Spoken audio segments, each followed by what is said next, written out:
Tough and brutal. Really difficult pill to swallow. That's just, again, taking out a pointless barrier. It's like if you take out the need to pay for things because you've just got it on a monthly direct debit, it's like, that's way easier. Good to see you, my Incredible. friend. It's good to see you as well. You made it. I did. Are you ready for number one? Yes. You can love deeply and still not be compatible. Ooh. Tough and brutal. Really difficult pill to swallow. Absolutely. I think we create this illusion that love is enough, and if I love them with all my heart, it will overcome anything, but it means that you could still not be compatible. Yeah.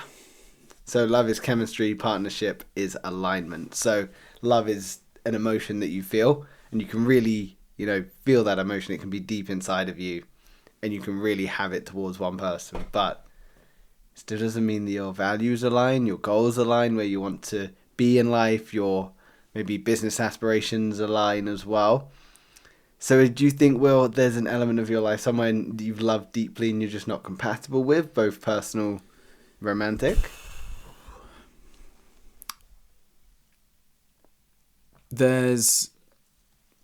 I'll go business just because it's easier. What a shock. Yeah. I didn't have a love for accountancy, but I had a love for where it could take me. Like, it was obvious. I could see the progression. I love that about it. Where did you see it taking you? Like, I could be senior partner by the time I'm 50 and own a few properties, and like I would have everything that I wanted. By the time you're 50, that sounds so scary to me. What? Just that much of delayed gratification is wild. No, I love it. It's great because that's earning it. Yeah, it's very true. It's definition of earning and also it. you feel like you've earned something more if it's taken longer. Like, I feel like I earned my first 10,000 subscribers more than I earned the last 390,000. Yeah, you've always said that. So do you feel like you loved the idea of where it could take you rather than the actual love of the job or the compatibility of doing the thing? Yeah, so I loved where it could take me, but I wasn't compatible with that line of work. So it was like, I loved all the shiny stuff, but didn't like the actual grueling work to get there. Yeah. Whereas with YouTube, I love everything about it, and we're compatible because I enjoy all the grueling work to get to all the things that I would love about it. I think you're compatible with YouTube. Yeah. Me and YouTube can make a baby. What makes you compatible with YouTube, but incompatible with accountancy? I don't know how much of it is being self-employed. Mm-hmm. But I did do accountancy self-employed for a bit. I did the books for a record label, and I enjoyed that way more. And I think I just like calling the shots, basically. That helps me be more compatible with the thing. But yeah, I don't know. It's just I enjoy it. I think that's the main thing. Yeah, absolutely. You've got to have a real passion for what you want to do in life. You've got to wake up excited for it. We were having that discussion before we jumped on the pod of I don't feel excited for my day-to-day job. And it's killer. It's really tough. So, but you say that with a smile on your face because you're so used to like grinning and bearing. I smile through everything. You know this about me. Yeah, I've seen you not smile sometimes. Yeah, true. But it's a default, big cheesy grin. So I think most people interpret this when it comes to love is romantic, really. Yes. So you can love deeply but still not be compatible. And I think what's really interesting about the second part of that, still not being compatible, is there's multiple different ways you can take it. So the first one is you're just simply not meant for each other. It could be that you love apples, they love oranges. There's a really shit example, but they love cats, you love dogs. It can be so simple and so surface level. But then you can have such deep-rooted incompatibility. You might have completely different polarizing views on religion, politics, worldview, but you could also be moving in different directions within your life. If you are a free spirit and you want to explore every corner of this world and you don't want to feel tied down, you want to feel like you've got complete and utter autonomy, that is going to make you completely incompatible with someone that just wants to stay at home, is a homebody, loves their home comforts, has created a beautiful setting for them to live their life in. I think it must be really tough to be incompatible with someone that you love so deeply. Yeah, difficult one for sure. What would make you incompatible with someone when it comes to a romantic relationship? So I'm not talking about red flags and all those like jokes that we used to make of flag on the play. I'm talking about what makes you deeply incompatible for you. What would be a complete, I cannot get past this with someone? Not allowing me to work when I want to work. Okay. Is a big one. So not necessarily controlling, but a bit more forceful in that regard. Yeah. Do you think it would come down to even just not professionally inclined? Not professionally driven? No, because they could be working really hard, but their job naturally, like, it is just a 9 to 5 or something, for example. But what if, say, for instance, they were someone that was very happy that just they were at entry, maybe a little bit above entry, but they were happy with that. They didn't want to progress. They were happy where they were. They like their salary. It pays for what they need. Yeah, and that's it. That's fine. Okay. Because it's not me. It's like, I'm not like that, but they can be like, I don't care. That wouldn't bother you when it comes to compatibility. Okay. No. Anything else that would bother you in terms of incompatibility? Um, What about worldview? If someone had an extremely polarizing worldview. Yeah, anyone who's like a fascist, probably not. Yeah. Anyone who's a communist wouldn't get on with me. No. I Yeah, suppose, communists you would definitely struggle with. That's why we get on. I suppose you've got to have like leaning towards capitalism views. The thing, I'm really interesting because a lot of my views are very liberal, but the tax laws of like the more capitalist person are just more beneficial. So I have liberal views on where like I don't agree with abortions at all. That's a very conservative. You don't agree on abortions? Oh no, sorry, I do agree with abortion. Okay, like, you should be allowed. yes. Yeah, but I don't agree with the argument saying that like if you're really far right leaning, abortion should be illegal and like high tax laws and like whatever. Yeah. Have you seen that interview where someone interviews some really like Trump supporters, right leaning people? I think they're definitely Americans, but I don't know where from.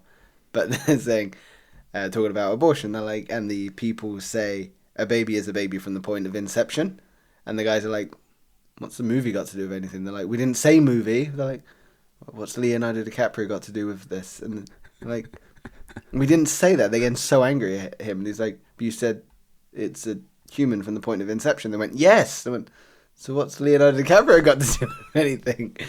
No side note. Brilliant. But yeah, absolutely. You are really interesting in that regard because, yeah, you have your left-leaning views, but you have your right-leaning views as well. Yeah, but I think that's the best. Like that's how you have a balanced view. You know, it's like you have to know a bit about that side, you have to know a bit about that side, and then you can use the information you have in front of you and think, well, I agree with elements of that, and I agree with elements of that. It's only because the way that we're getting into politics now. How good's that? Well, yeah, that's deep rooted in terms of compatibility because I couldn't be with someone extremely right leaning. No, I couldn't. I also couldn't be with someone extremely left leaning. Yeah, or vegans. I'm just gonna that would be a break straight away. That would be a sorry, first date and you're what? Sorry, I can't deal with this unless you're willing to change. No, I think it would depend on their views. Like my friend Jack, his partner's vegan, doesn't care what we eat, but obviously we know other people that are vegans. It's just inconvenient though. You want to take them out for a nice restaurant. Yeah, you've got to make sure they've got a vegan menu. Just wouldn't take them to a steak dinner. That's the only difference. That for me is a deal breaker. Wow. Okay. It's like I love a steak. You're telling me I can't go to Miller and Carter because all you could eat is lettuce. It was like, and it's a choice. It's not a dietary requirement. It's a choice. Wow. You know? Okay. We're learning about you, Will. Yeah. When it comes to relationships. There's nothing wrong with vegans, but you're not going to marry me. Like, just. Shucks. Maybe I should be vegan then. Just in case people get confused with this relationship. Yeah. No, but it's you have a look at like what everyone does. You make a decision. You're like, okay, well, I agree with parts of that and parts of that. But the way that the political systems work in both America and this country is you have to choose one or the other. Like if you choose the Liberal Democrats in this country, for example, which are supposed to be more in the middle, is they're not polarising enough to get enough attention to get the votes. So we know that it's always going to be between Conservatives and Labour, or Republicans versus whatever the other one is. Conservatives. No, Republicans versus Liberals. Is it Liberals? Yeah, it must be. But that's the problem, because you're forced to go one or the other. But the thing is, I don't like her, so I wouldn't vote for her. Yeah. You know? No, it's like I've actually spoken to the Lib Dem guy here, and Super like nice he follows guy, me on Instagram. Josh Like, Beverendy's such a nice guy. yeah. And 2 years above me in school. was My he? brother this year, yeah. And went to the same school as well. Yep, really nice guy. Yeah. No, he is. And so, but obviously that's going to make you more likely to vote for him. Like but the other argument is, of course, well, he spends so much time at all of these different gatherings and opening up different flower beds and cafes and restaurants and whatever. When does he actually do the politics bit of the work? You know? Whereas the other people who stay behind the scenes, like the assumption is, oh, well, you're not coming out because you're doing the work. So it's, I can understand everything, but I don't care who anyone votes for, to be honest. Yeah, so with this point as well, when it comes to you can love deeply and still not be compatible, it can also come down to how you communicate. You know, if you're going to have different communicative styles or way that you choose to handle conflict, it's going to make you completely incompatible. You know, if you have learned that the best way to handle conflict is to avoid and to retreat, you might not do well in a relationship with someone that's completely the opposite and very like headstrong, like, no, we're going to talk about this, we're going to not go to bed angry, we're going to make sure everything's okay right away. Have you ever been to bed angry? Yes. I have as well. It's not nice. No, it's not. Horrible feeling, especially when you sleep next to the person as well. Yeah, and then you wake up in the morning, you're like, okay, what's today going to be like? Yeah, You don't know. Yeah. Yeah, really not nice. So you can love deeply but still not be compatible. It's one of life's harshest truths, cruelest truths. Sometimes love isn't enough to make it work. Which maybe comes down to the compatibility being a choice to some degree, but also understanding your values. And I think that's also problems people face further down the line, is they overlook or gloss over, they have those rose-tinted glasses on what love is like at the beginning. Oh, like, I can ignore that because of this. And then as you get further down the line, they start to become more and more of an issue. I would say, can you love without being compatible? Yes. Do you think you can? Yes, I think you can. Yeah. Because I would say that because you can love what's wrong for you, you can love what's bad for you. You know, we've all loved someone that's wrong for us in all the wrong ways. We've all had that, well, maybe not all of us, we've had that time in our lives where we want to be with someone that's completely wrong for us, or we ignore all the red flags or the incompatibility just because we want that in the short term. We know it doesn't serve us. I definitely think you can love without being compatible. Interesting. Do you disagree? I've not really thought about it. Well, think about it now. If only we had a podcast to share these thoughts. I would say I'm not... I don't know. I would say if you're... Because when you come into ignoring something... But then I would say that that's not love. That's an acknowledgement of you just not wanting to deal with something. So it's not full love. So what's the difference between love and full love? People say that love is just familiarity over the long term. That's what me and my girlfriend is. She just didn't leave. So stuck with it now. Here we are. Yeah. No. Obviously, I love it very much. She's very familiar. God, what a compliment. Yeah. No, so I would... Yeah, if you're ignoring certain aspects about somebody's life, or like if you haven't come to terms with certain things about them, then that is just you're faking it and hoping that the problem resolves itself, and problems don't resolve themselves. So you need to deal with everything, become okay with everything, and that's fine. I think to jump on that point as well, when it comes to incompatibility, loving someone, if you're in an abusive relationship, like really going to one end of the spectrum, if you're with an abusive partner that's physically, verbally abusive to you... Shut up and sit quiet. Damn. No? Was that not where that was going? No, sorry. No, we're erring on the side of support. Oh, okay. Just... Look at you being so accommodating. What can I say? Well, it's only when the cameras are on. Yeah. I was going to say, you beat me 5 times before this podcast. Absolutely, yeah. Get in line, mouth boy. sounds. Make me money.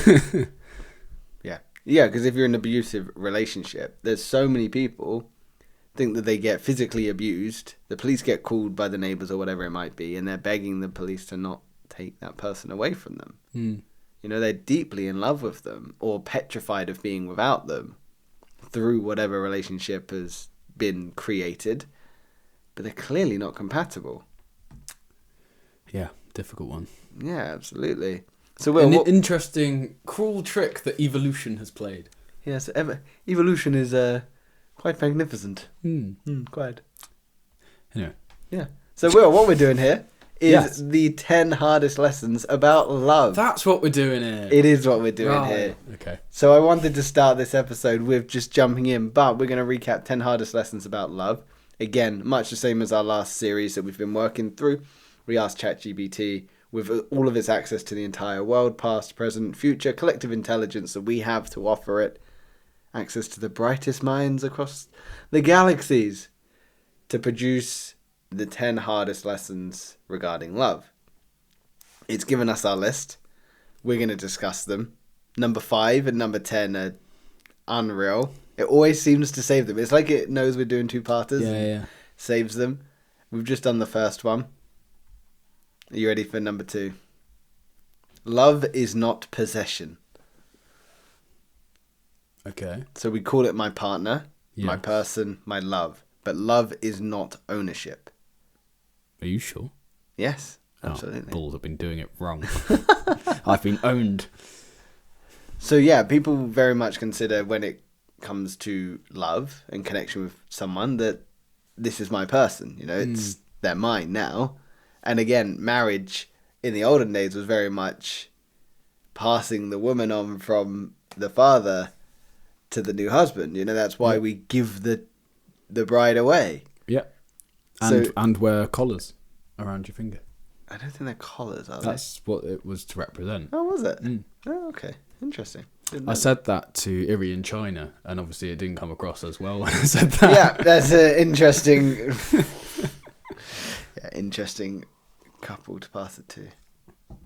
It came up naturally in conversation. It was fine. I think. They haven't been back since, but... Yeah, they probably got scared away. And they didn't invite us round for dinner either. Yeah, so I think when we think about love, there's a lot of people that probably do think of possession. I think it's a very old school way of thinking about love and marriage is, you know, the woman's becoming yours. Yeah. And the woman's going to do all the jobs that your mother did for you. Yeah, that's that lazy teenage boy mentality as well. Yeah. Do you know how it's so scary? So many men of our age, my age, your age, with different ages, same age. I look younger. So many men of all the ages. Of all the ages. Don't know how to cook, don't know how to clean, don't know how to care for themselves because their parents never equipped them or they decided not to learn. I remember that there was a girl I was speaking to once, she had a brother, and it was very much that whenever the cooking and the cleaning was happening, the mum would always get the daughter, her, to help. When it was cooking and cleaning, the son didn't have to be involved because that was the traditional relationship that they were brought up in. Damn. Their parents were very much, well, the dad does this, makes the money, goes out and has a life, whereas, you know, we're at home, we cook and clean. So I think love is not possession hints towards that. Love is not about possessiveness, it's about celebrating the uniqueness of another soul and cherishing their presence in your life. Do we think that you feel like love is a possession, Will? No. No? No, I'd see my girlfriend as an absolute equal. Even this morning, I was sending a message to my potential editor, and I got her opinion on the message that I was sending back, just to, you know, could I have your professional opinion on this? And she gave me her opinion, said I should change a few things. I didn't, and sent it anyway. But I don't know. It's just cool to have somebody that's like the same level as you, because that you feel like you're just facing life together in that way. Do you think people that view love as possession are scared of losing the person? Do you think it comes from a healthy way? I think it can do. I think the nature of just thinking that you own another person is wrong, like from the start. It's like they're just agree. The person you're going into. Like you're basically what you're doing is just signing up to say, yes, I'm gonna see this person pretty much every day for the rest of my life. Like, you need to be building a life that makes the both of you stronger, not taking, like, one of you taking on responsibility for one whole thing, and that's completely independent, and then the other one taking responsibility for something else, and that's completely independent. It's like, no, you want to be doing things. So how do you do that? How do you build a life together that's helping each other grow and working together as a team? Because you said it's so effortlessly, and I'm sure there's people out there that probably struggle with that sort of teamwork within a relationship. How do you do it? Just talk to them. Like, if you're doing something, just tell them. Like, get their insight, even if it feels unnecessary. It's like, talk about your goals, what you want to achieve. How can we achieve this? Do you think it's important to have aligning goals for the most part, or should all goals be aligned? No goals be aligned? I think you should have joint goals and you should have personal goals. I've said it before about walking the parallel line. It's like, you're not the same person and you're not completely two separate people. You're like just two people going along life together, and you've both in your own lives going forwards and making decisions. Like, Soph's doing well in her career, I'm doing well in my career. That's fine. They don't have to be the same career because we're not the same person. But we can still support where each other want to go in each one of those and what our future goals are together. Do you think it can be dangerous if one oversteps or wants to over encroach into the other person's goals and alignments? Because we see a lot of relationships where people abandon their sense of self and almost become their partner that they're dating, and become so invested within their goals and alignments they almost lose sense of who they are. Yep. Have you ever done that? Yep. Tell us about it. I have an argument all the time about it. Really? Yeah. Tell me about it. So, like, I'm doing YouTube, Soph's doing childcare. She's very good at it. And I'm semi-decent at YouTube. I'm self-employed and I can see the unlimited earnings potential of YouTube. So whenever I've come to the conversation with the mindset of, but this will just make way more money and we get to our goals faster, and I've brought that up, it's like, well, the thing that I've forgotten about is the aspect of fulfillment. It's like, for me, YouTube is extremely fulfilling.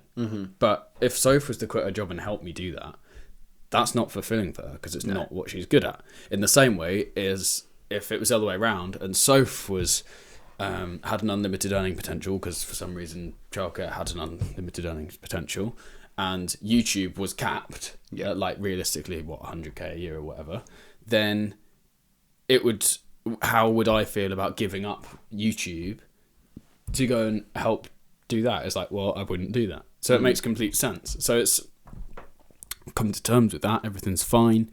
And it's just acknowledging, like, okay, it doesn't have to be fulfilling for the other person. That's fine. Like, you're on your own journeys. It's like, so support each other from a distance, but don't do business with friends and family. It's like the typical thing. But I think that could be slightly bent. It's like, do it with them in close contact. I mean, we're doing business together and we're friends for now. Give it time. Yeah. Till we make our first million and I take all of it. Yeah, I mean, I've offered you £4.34 and you said no. So yeah, it's so that when we do make a million, I can be like, do you remember that time?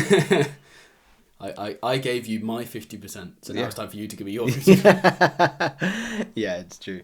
But I think you're right that people should be on their own internal journey to become who they want to be, and you should be aligned with that person.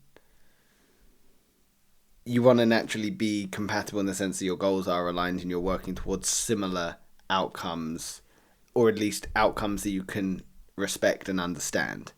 Because you wouldn't be able to get in a relationship with someone whose goals you don't understand or respect,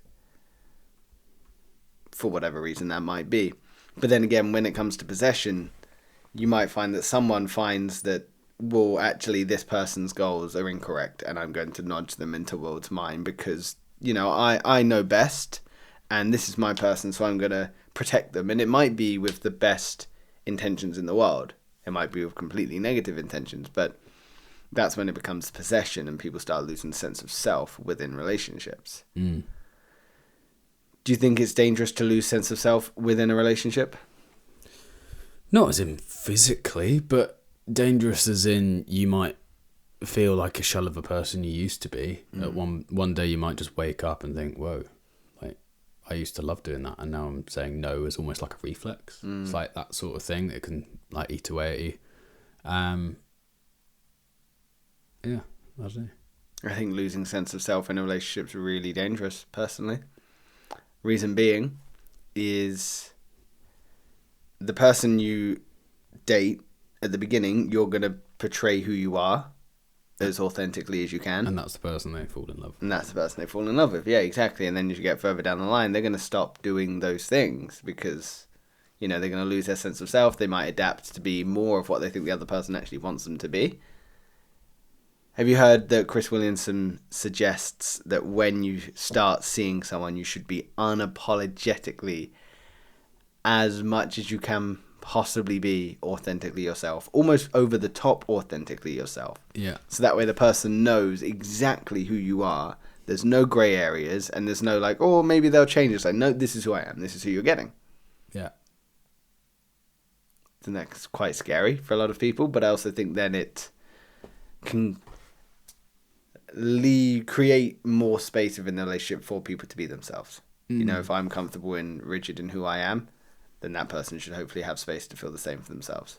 Yeah. I think the very thing of doing that is sort of fundamentally flawed, however. Tell me why. Being over the top you is not you. It's like you could be too harsh.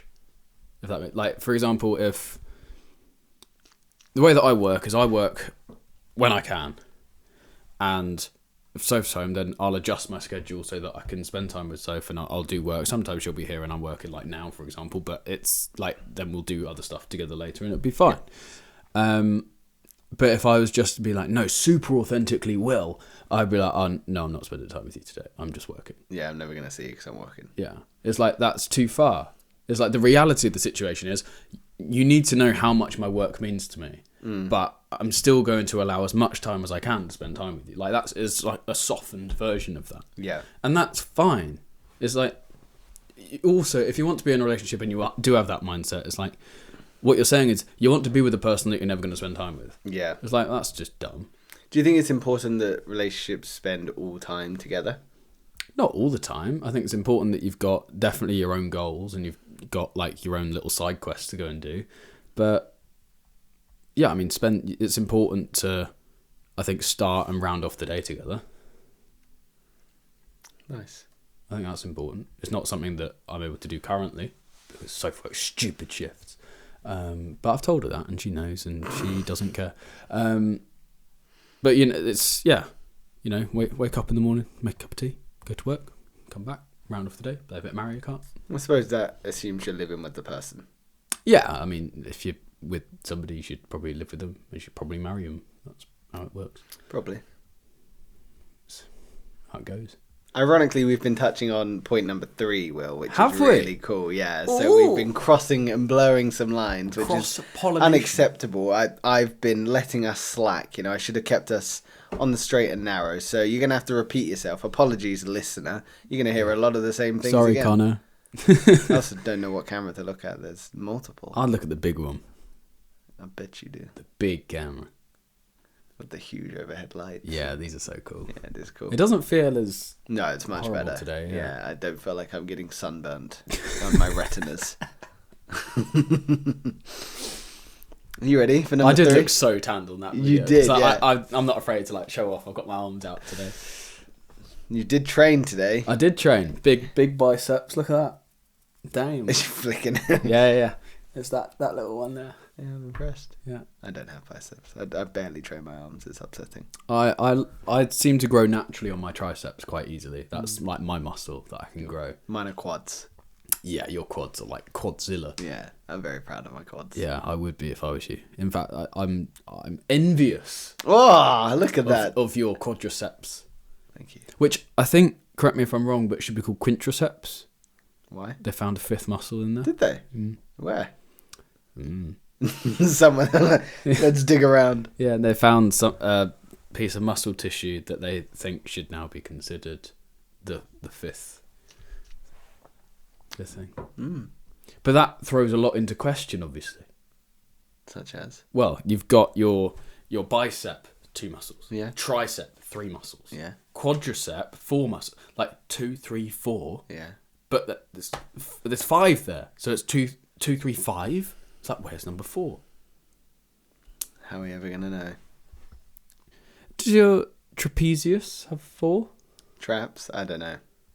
I think with traps, you've got upper, middle, lower, really. Yeah. Because your traps are here, but then they're also mid-back, and they're also all the way down here as well. Traps are massive. You've got 2 rhomboids, but I don't know how many muscles are within the muscle. We're not sports scientists. Maybe we should get a sports scientist on and just ask them all the Mike, get over it. Yeah, Dr. Mike Israel. Our first guest is Dr. Mike. I'll send him a DM. Go I'm on. sure he'll respond. Do it. Yeah, I will. Bet. Hi, Mike. Please, on your own bank account, fly over to the UK, come to my second bedroom of my 2-bed flat, and record a podcast. We have 373 subscribers, but we're very keen. We've got good work ethic. And good lights. Yes. Yeah, we can make your baldness show even more. He's not going to come now, is he? He's going to watch that. No, I'm sure he'll appreciate a little bit of bants, because we're English, aren't we, as well? That's the other thing that you've got with the Americans. It's like, because we could talk like the Queen. And they really like that over there, don't they? Go over there and be like, hello.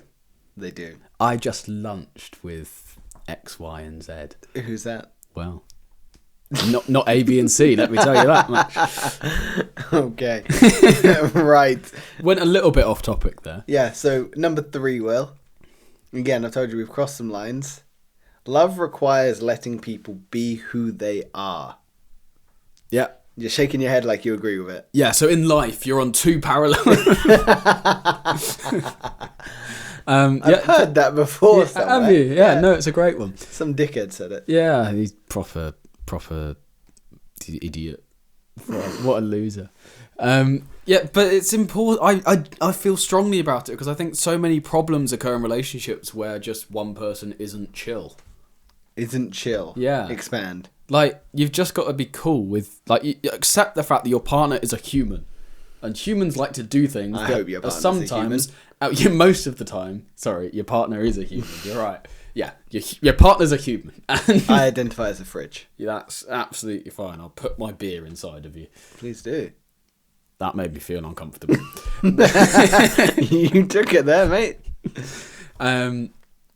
But humans make sometimes irrational decisions as well as rational decisions, but they're going to want to achieve certain things and it's not going to align with what you want to achieve. But as long as you can both... Basically, I just see relationships as an agreement to say, we are together, but that means that we just basically live in the same place. Our personal goals don't have to mean anything other than as long as we're both trying to get to the same place. So, for example, me and Soph are both trying to earn enough money so we can move to Cornwall. Anything that works towards that greater goal, I don't care how she's doing it, and she didn't care how I'm doing it. Yeah. It's like, the point is we're just getting there. And that's the driving factor. Then, after we've moved to Cornwall, I reckon we'll have to come up with another big goal just so that we can still... Surely there'd be kids. Yeah, or we might have kids before we go. Yeah. But, like, yeah. But then it's just coming up with more goals. Like, okay, well, now we need to bear the kids in mind, but still come up with goals that are going to help perpetuate them towards a good future as well. Because that's all everything I do is just for my future kids anyway. Yeah, so what you're saying there really is the respect for autonomy of a person. So love inherently involves respecting the other person's need to be a separate individual with their own thoughts, feelings, life journey, rather than trying to take ownership of their journey. You've got to respect their autonomy and respect that humans are inherently flawed. Yeah. As like myself, you are, Sophie's, but people are going to make mistakes. You just got to love their... But that's what's good about it. Because people are flawed and people are going to make mistakes. Yeah, you want there to be imperfections. Imperfect is perfect. It's like, you couldn't even describe your perfect person, right? No. But if you were to stumble across somebody that does check all those boxes, there would be one imperfection because you just raised the bar. So it's like imperfection is perfection. Interesting. I wonder if that would be true if you met someone that met all of your needs or your must-haves or whatever list you want to call it, whether you would still find something wrong with them. Of course you would. That's what humans do. Yeah, but I'm curious whether that would actually happen. It does. So many people say, this is my perfect person. So So what? Nothing they do upsets you? Yeah, it'll be like the sexiest model, right? Perfectly sun-kissed. Fashion is impeccable. They earn just the right amount of money to make you feel important, but they still, can hold their own. They're willing to have just the right amount of children, and they pump out just the right sexes of baby as well, so you have a balance. And I feel like you're just describing what you want rather than me. Sorry, I'm going to describe your perfect woman, am I? She's a girl. How dare you? She moves. How dare you? She's flexible. She pumps iron. I don't know. That's why I had to do it for me, because I don't know what you're. Who's after. iron? I don't know, but he's getting pumped.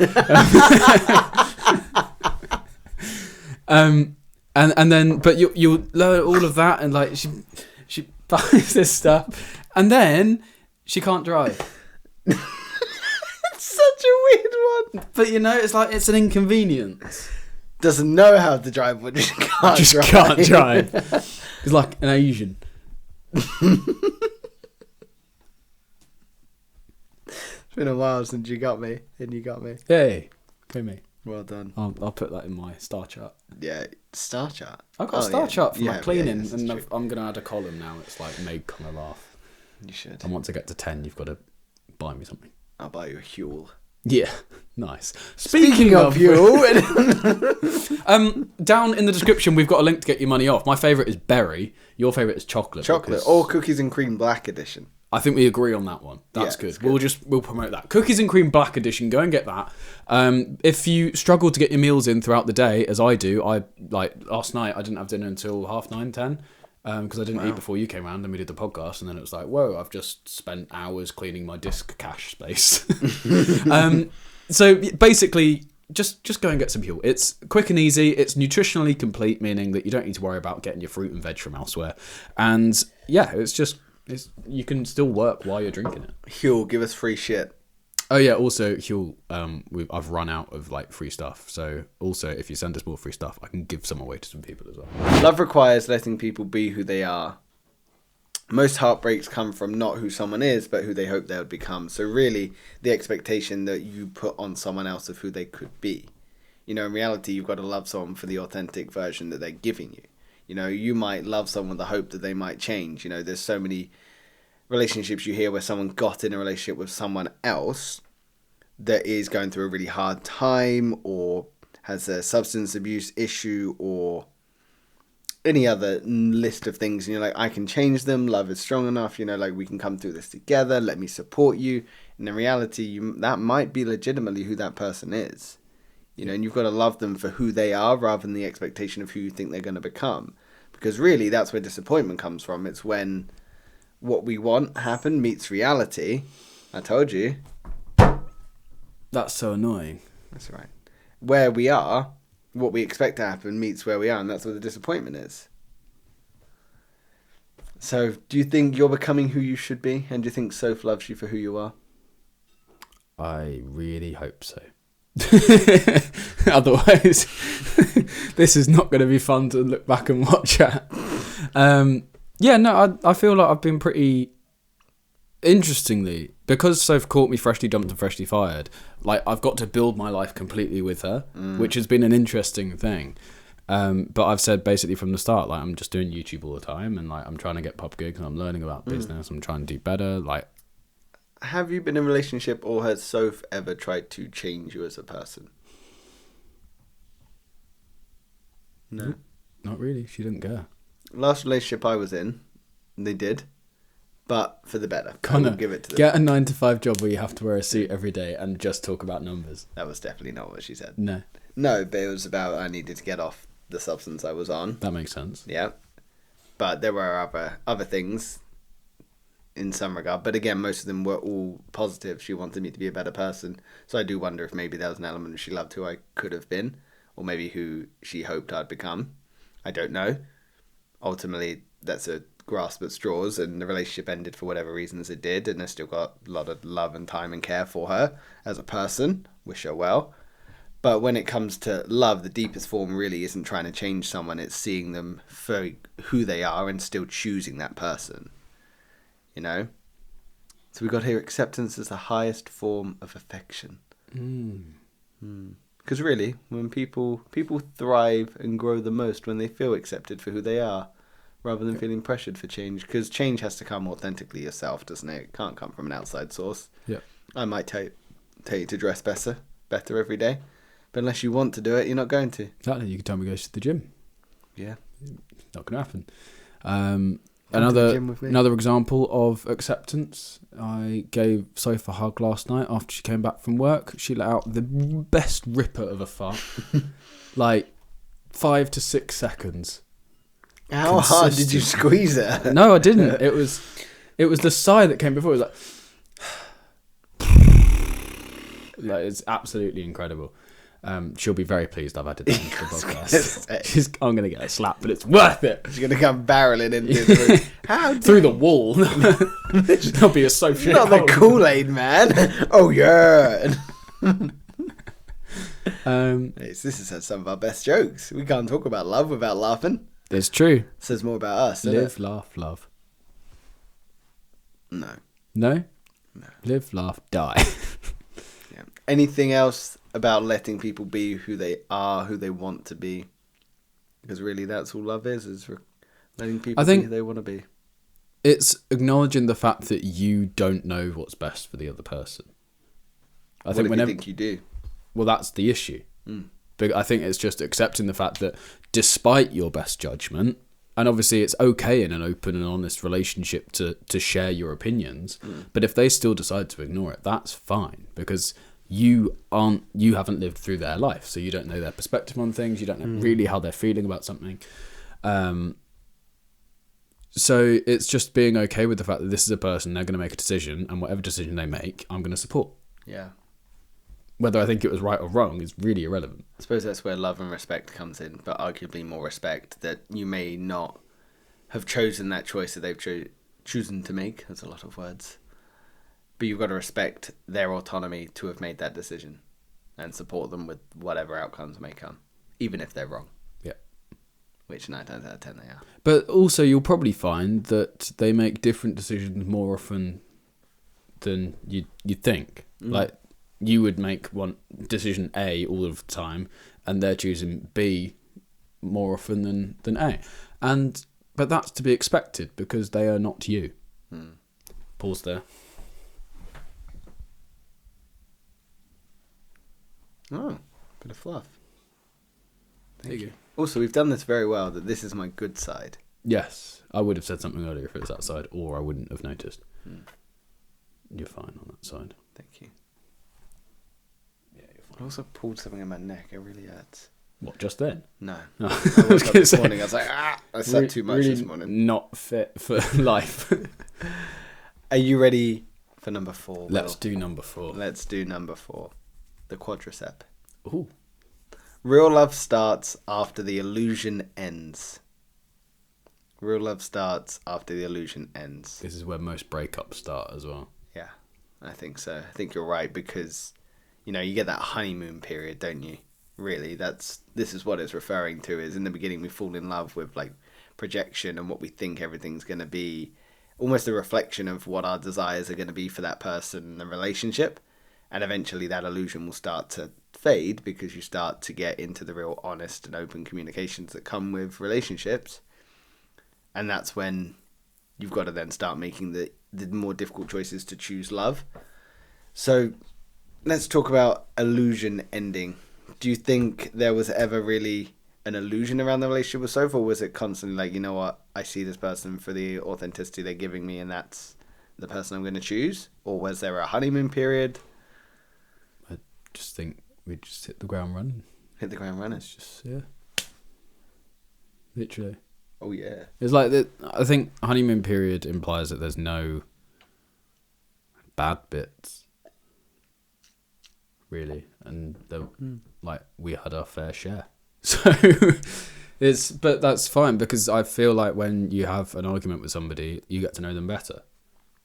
It's like, I don't care, like I'm not going anywhere, therefore argue away. Like I'm learning more about you. I like that. That's a very healthy way to look at it. I think for me, I definitely am someone that falls for that like honeymoon stage, that initial attraction, and you know me, I'm ruled by my emotions. So if I get an overwhelming sense of emotion, I'm like, oh my God, I must act on this. And yeah, I'm definitely someone that once that ends, I'm like, okay, this is where the work starts. It was easy at the beginning because... I just wouldn't even frame it like that. No, how would you frame it? I wouldn't. I'd be like, I'm just in the relationship. Like, the whole thing is just the way the thing is. There's not a honeymoon period. There's not an end bit. There's not a, like, final glory years of, like, being 80 or whatever. It's like, it's just a relationship. It's just, all you're doing is growing old beside somebody else. That's all the relationship is. Mm. Take all the thrill out of it for me, why don't you? But it's not... Why does it have to have a thrill? It's like... I really love Soph and enjoy spending time with her.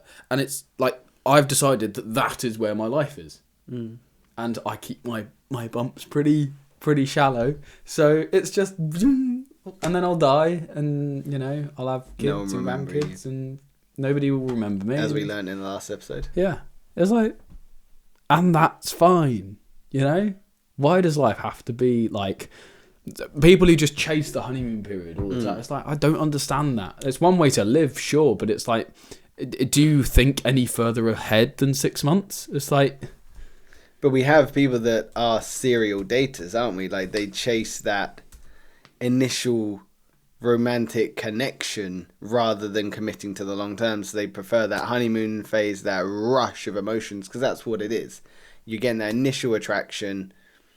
You could put it as simple as, like, the rush of emotions that tells you need to procreate, or the rush of emotions of I'm physically attracted to the person. They bring so much life to me. They make me happy. They make me smile. They fulfill me emotionally. And you get that rush of endorphins and serotonin and oxytocin. I think it would be more oxytocin because it's a love hormone. Yeah, they would get that rush of that, but then they're going to avoid any commitment, any sort of conflict, because it means they can just pull back. Would you see serial daters as a red flag if you were single and you went on a date and you went, yeah, I've just struggled to settle down, been on a few dates, here and there, like a couple of 4 months here and there? Would that be like what's wrong with you? I don't know. I'm pretty accepting. So I just be like, cool, are you ready to settle down now? But if they say yeah, I'll just take them on face value. You trust them? Yeah. Because I think for them as well, that would be a surprise. Like, nobody else has taken me at face value. I think people in that sort of scenario, though, feel the need to be with someone else. Mm. So they have an inability to feel alone. They fear loneliness. So I think maybe that's what a lot of people think when the illusion ends is, well, now it's not all sunshine and rainbows all the time and bunnies and little like dancing flowers. Mm. This is what goes on in my head when I see an attractive girl's dancing flowers. Well, you imagine her wearing a bunny outfit. Yeah. With a dancing flower behind her. A dancing flower. Nice. Yeah. It's great imagery. Thank you. Yeah, that's what I think sometimes people expect it to be, and then when they realise that it takes work, time and commitment, that's when they tend to sort of get nervous, get jumpy. But the real love comes after that illusion ends and that sort of wall breaks down, or they fart in front of you for the first time. You're like, wow, okay, we're in it now. Yep. Yeah, so love endures.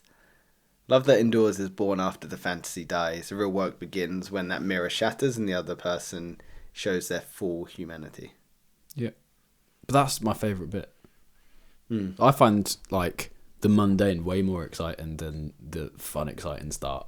But by the sheer definition of the word mundane, it's not exciting. Exactly, that's what's so cool. So how is it exciting? Because that's the real thing. Mundane? You're really doing it then. It's like, there's no, like, is this real? Is this fake? Like, oh my God, this is incredible. Like, that's not sustainable, so it's boring. Whereas the mundane is like, oh, this is, like, actually what my life is going to be like, and this is all right.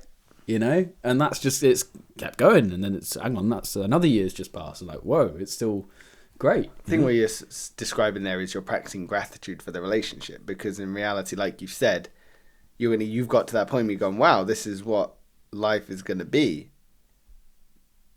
I actually kind of like that. Yeah. And you're just grateful for it. You've got to have gratitude for your partner, obviously. You've got to have gratitude for life. Yeah. But, like, they could be with anybody. For some reason, they've chosen you. Yeah, literally. That does terrify me, though. Because I'm like, they could have anyone. We've cracked him open. Like that, they could have anyone. Yeah. And they've chosen me. Why? What's wrong with you? Yeah, that does make me wonder. But I think that's the deep-rooted insecurity. Like, sometimes I'm like, oh, I see all my imperfections. It makes me stand taller.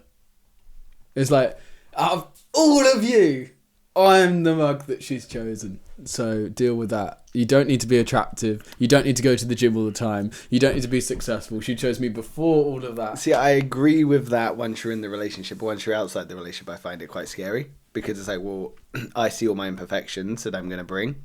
Why would this person choose me? No, I think imperfections are the greatest selling points in relationships. Hi, I'm Connor. I have a fear of commitment. Yeah. Great pickup line.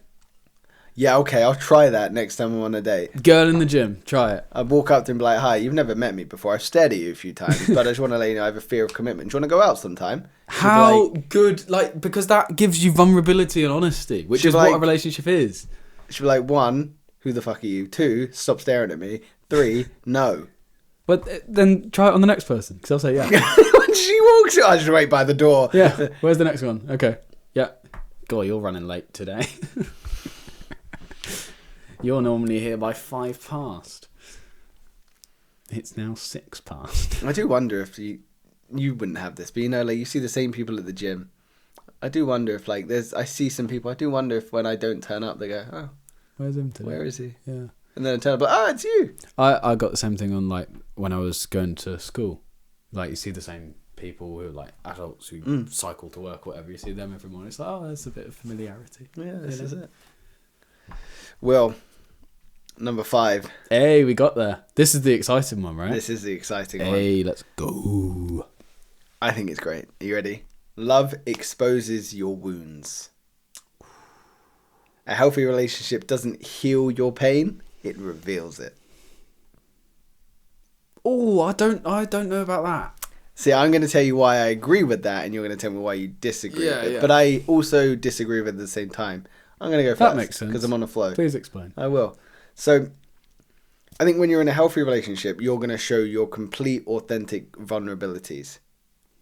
You know, you're going to show what you find hard in life, what you find easy in life, and it's going to bring you to the table as open and authentically as you allow yourself to be. Which means that you're going to find many more things with that person that loves and cares for you that are going to, I'm going to use the word sparingly, but triggers you.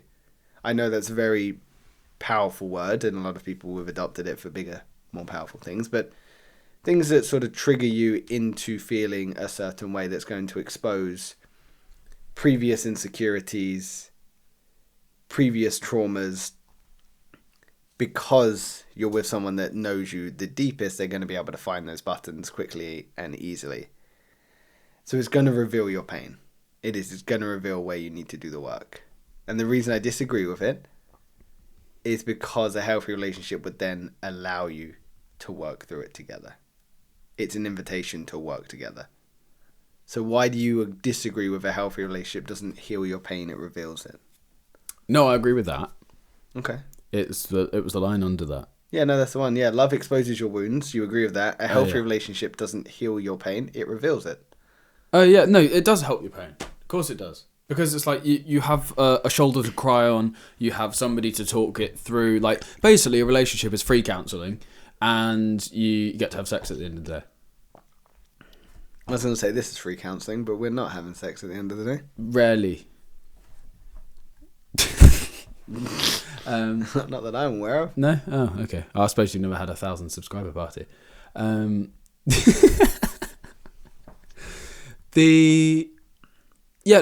think you are just stronger when you're in a relationship. That's why, or one of the reasons why humans choose relationships, I'm sure. It's like you're more emotionally complete.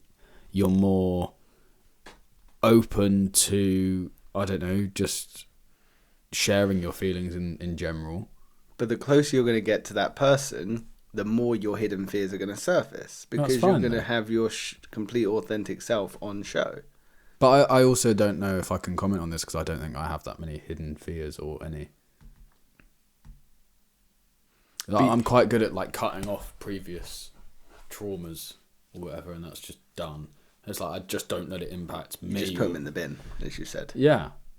Like, what benefit is it going to be to my life to hold on? Like, it just doesn't. So just no, I let it go. agree. Yeah, holding on to it doesn't benefit It's like, your life. to me, it's literally that clean cut. It's like, does this benefit my life? No. Okay, I genuinely won't think, and I won't think about it again. God, you're going to save money on therapy, aren't you? I'm so invested to work through all of my bullshit. Yeah, but it's not for me. It's, you know. But yeah, I would agree with this one, though, that it does expose your wounds. Reason being is, in my last relationship, is someone that I cared so much about, as you very well know. And it was the hardest relationship for me because I was so authentically myself, and I didn't realize how many vulnerabilities I had and how many issues I needed to work through. And I'm saddened that I realized that with someone I loved and cared for so much, and I wish I could have had the ability to work through it before being in that relationship. But really, you only know those things until you face them, and now I can do all the work on them, that for my next relationship I'll be even better. But it's sad, isn't it? Because if someone you legitimately love and care for is going to expose those wounds, you've got to be in a place where you can work together to get through it. But sometimes people are not in a position to work through it with that person, or they don't want to work through it, which again really breeds into that fear of commitment, a serial dater mentality. They don't want to have the commitment, they just want the rush of emotions, and that's it. Do you think this one's valid? Do you not feel this is a hard truth for people to accept when it comes to love? I think it's harder to accept that the other person is actually there to help than it is to say that being in a relationship doesn't heal your pain. Do you think your paramour should be there to help you? That's their purpose. Really? To help you through your issues? Yeah, and you're there to help them through theirs. It's like, that's exactly what a relationship help is. Help or solve? Help. Okay. However help presents. Sometimes people are looking for solutions. Sometimes they're just looking for a shoulder to cry on, somebody to talk to. Help. Mm. But then people help by taking ownership and trying to solve. Well, that's not helping. Do you think that's an issue then? If people then, I'm going to take your emotional dump and I'm going to bring it on me, and now I'm feeling sad because I've just taken all of your load. I think your partner's pain should trigger an emotional reaction in you. Okay. Because you care for the person, so if it's hurting them so deeply, it should also hurt you deeply. But that's empathy, I suppose, isn't it? Yes, that's empathy. But then people empathise to the point of taking on that person's pain. You know, I want to solve it so much for you that I'm just going to shoulder this.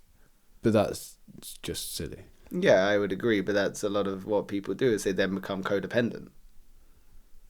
Because they go, well, this is your issue, so now it's mine. Now we've got to get through this together.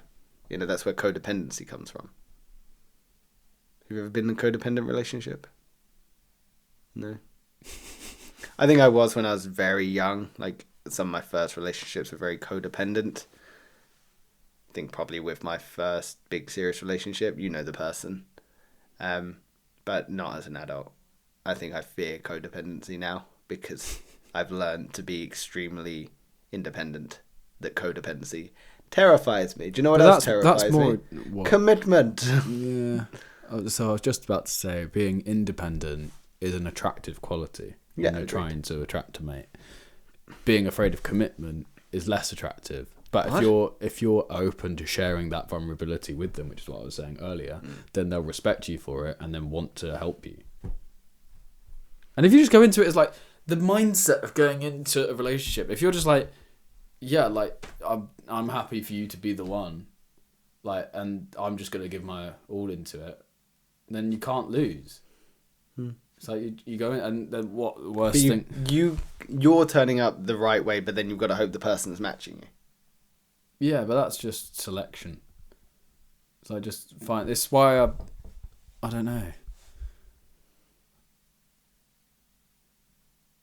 I seem to have a knack for just finding the right people. You have found your significant other very early in life. Yeah. And you've had a very long. But I think it's also like putting the brakes on impulse and just making decisions sensibly.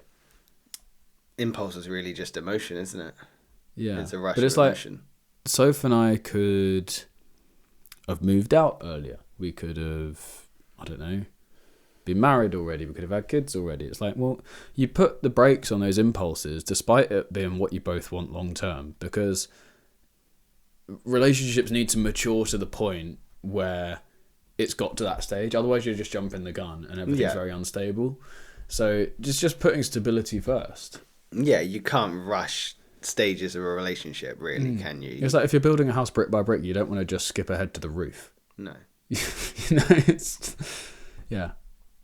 Yeah, it'd be a dumb way to build a house. Yeah, literally. So you build Top it properly. to bottom. I'd rather do it properly and get it right than, than jumping ahead, skipping around the place, regretting stuff. Like, if you start building the roof and you realise that the whole structure's not secure enough, like, you're going to regret that. It's like, build it properly. Yeah, that's very true. But again, building is a 2-person job, and you could turn up as authentically like, I'm ready to invest and build this structure with you, with the outcome of having that roof on the top. But if that person's like, no, and then they don't want that, then that's going to make the relationship very difficult. Also, if you've got a very sturdy foundation underneath your foundation and that person doesn't, you've got to be very careful to not try and build up their foundation by sacrificing some of yours. You've got to be very careful to not break their foundation even more. You've got to be careful not to let that person ruin your foundation. There's so much that comes into dating and choosing your person to spend your time with, that there is a whole generation, well, not generation, there's people choosing to no longer date because it's easier. My brother. Yeah. I mean, I don't blame him. I also couldn't do that. I also am not dating, so maybe I have chosen. Interesting. No, but you're actively like staring at girls. Yeah, exactly. You're like grade A perv right now. You're right where you need to be. Yeah. Okay. And adamant you don't want to get married. No. Yeah. So you'll be married in 6 months. That's not gonna happen. It is. I'm telling you, I'm gonna You'll be married last... before me. No, I won't. I'll be one of the 3 last weeks in our from now. friendship group. I'll be one of the last in our friendship group. Do you think? Yeah. I think Josh will get married before me. Iri will get married before me. Really? You will get married before me. Stephen won't. No. I think it will be me. I'll be the second to last, if not the last, in our friendship group to get married. But is that because you've said that, so now you're gonna just... No, I'm not stubborn like that, but I just think... But if you found like the right person, it'd been like 4 or 5 years, and like it felt right, Yeah, true. and like you could move wherever. It's like you might want to think, oh well, before we finally settle down for 6 months in XYZ, then we might as well just get married here while we've got all of our friends around us. It's Yeah, like, maybe. it's just a nice thing. It's like I think when the time's right, it just feels like a natural progression. You just elevate it. Well, let's focus on me getting a few dates, and then we'll go from there. Yeah, But you'll get there. Then we go on double dates. How good would that be? That'd be cute. you think? Yeah, we could go to like a nice establishment like Cornfield Garage or London and County. Like really nice places, They do lovely halloumi. They have a range of alcohols. Do you know what Cornfield Garage reminds me of? The time where you ordered 3 Hawaiian pizzas. Oh, what a day! It was my first time out of the house. Yeah, and I was crying with laughter, and then someone asked, "Do you even like Hawaiian pizza?" You went, "Not that much." I don't like 3 of them. Oh my god, I absolutely lost it. That was one of the funniest things. I thought you had to, when it said you order 3 and you get the discount on them, I was like, oh well, I might as well order 3 then. So it'd never happen in this economy, would it? Like, what was it 3 for $9.95 or something? I think if you go before 11 a.m, they've still got it that price. Who goes before 11 a.m? Yeah, I only found that out the other day because I went there before 11 a.m. Jesus, that was a vibe, wasn't it? It was good. It was good times. I think it's important we don't recreate them. Agreed. I think we should maybe find a different establishment. Yummy Noodles, like Yummy Noodles our go-to now, Yeah. isn't it? We're sponsored by Yummy Noodle. Not that they know about it, but we're sponsored by Yummy Noodle Bar. I think if we go enough, they'll just be like, you know what? It's cheaper. I feel like you go enough. Oh, I don't know. They feel like they recognised us when we went in there They last definitely recognised us. I want to get to the point where I'm going to a place enough to where I could justifiably say, hey, could I just pay you like 100 quid a month or 200 quid a month and I'll just get whatever I want off the menu whenever I want. So I want to get to that. You Because walk it's in so- someone and go, the usual, please. Because that's just, again, taking out a pointless barrier It's like if you take out the need to pay for things because you've just got it on a monthly direct debit, it's like, that's way easier. Or you could pay them by standing order. Be way better. You don't have to touch it. We'll see. Maybe when we get if you could get like 3 restaurants to sign up to it. What 3 would you pick? Yummy Noodle. Yeah. Domino's.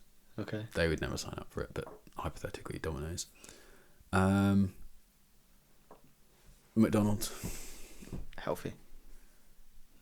Well, sometimes you just need loads of calories in because I haven't eaten for the day. Yeah, true. So that's Domino's. Then I just fancy like a light bite before I go to sleep. That's McDonald's. And if I'm doing it properly, I go for Tiger curry for dinner at Yummy Noodle, and I get their Szechuan noodles for lunch. Balanced. Do love a Yummy Noodle, man. So good. So damn good. But Will, making me hungry. I know. I've only had 4 pieces of malt loaf today. We have tackled 5 of the 10 hardest lessons about love according to ChatGPT and its ineffable mind. Cracking. Let's start with number 1 again. So you can love deeply and still not be compatible. Love is not possession. Love requires letting people be who they are. Real love starts after the illusion ends. Love exposes your wounds. Any there that jumped out? Real love starts after the illusion ends. Yeah. Love exposes your wounds for me, which is such a shocker. But Will, I'm assuming you're not going to stick with the fruits anymore because you're just... we're moving away from fruits. Well, you need to pick because I'm trying to just guess your word, but right. I've got a word and it's not a fruit, so... Okay, it's not a fruit. If you've got fruit... I'll limit it down to just anything else in the world. Yeah. I mean, that makes it really difficult. Aeroplane. No. But that's the point. It's meant to be difficult. Right. I had tea. Oh, okay. I was close. Aero tea. You have to get on an aeroplane to get to India to rob the tea to bring it back to the UK. Yeah. Or you can go to Sri Lanka. They have tea there. They do. Anywhere, basically, other than...